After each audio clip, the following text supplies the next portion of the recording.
আসসালামু আলাইকুম ওয়া রাহমাতুল্লাহি ওয়া বারাকাতুহু। কেমন আছেন সবাই? আমি কিন্তু আল্লাহর রহমতে অনেক ভালো আছি। আজকে আমি আপনাদের একটা মদিনা নিয়ে সুন্দর গল্প শোনাবো। তাহলে কিন্তু মনোযোগ দিয়ে শুনবেন আর কমেন্ট করে জানাবেন যে কেমন হয়েছে। শেয়ার করতে কিন্তু ভুলবেন না। তাহলে শুরু করে দিই।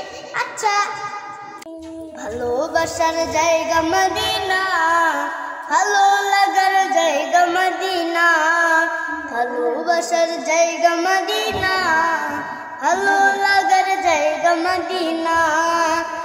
এত সুন্দর জায়গা কোথাও দেখি না, এত সুন্দর জায়গা কোথাও দেখি না।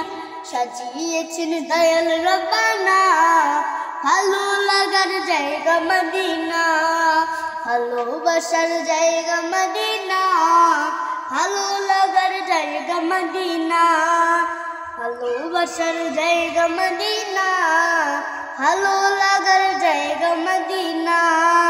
মদিনা শরীফে নূরের খাজিনা, মদিনা শরীফে নূরের খাজিনা। আশিক ছাড়া অন্য বুঝে না, ভালো লাগার জায়গা মদিনা, ভালোবাসার জায়গা মদিনা, ভালো লাগার জায়গা মদিনা, ভালোবাসার জায়গা মদিনা, ভালো লাগার জায়গা মদিনা।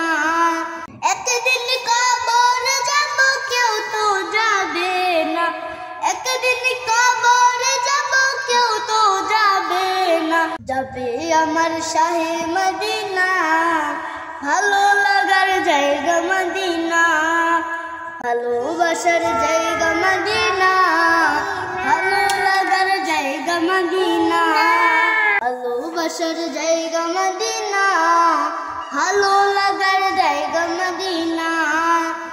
আমার জীবনে অনেক বেশি গুনাহ, আমার জীবনে অনেক বেশি গুনাহ, তাই হাবিবের কদম ছাড়বো না, ভালো লাগার জায়গা মদিনা, ভালোবাসার জায়গা মদিনা, ভালো লাগার জায়গা মদিনা, ভালোবাসার জায়গা মদিনা, ভালো লাগার জায়গা মদিনা, ভালোবাসার জায়গা মদিনা, ভালো লাগার জায়গা মদিনা, ভালোবাসার জায়গা মদিনা, ভালো লাগার জায়গা মদিনা। আমার গল্পটা কেমন হলো অবশ্যই কমেন্ট করে জানাবেন আর একটা শেয়ার করে দিবেন। তাহলে আজকে এটা কি, আল্লাহ হাফেজ। আসসালামু আলাইকুম ওয়া রাহমাতুল্লাহি ওয়া বারাকাতুহু।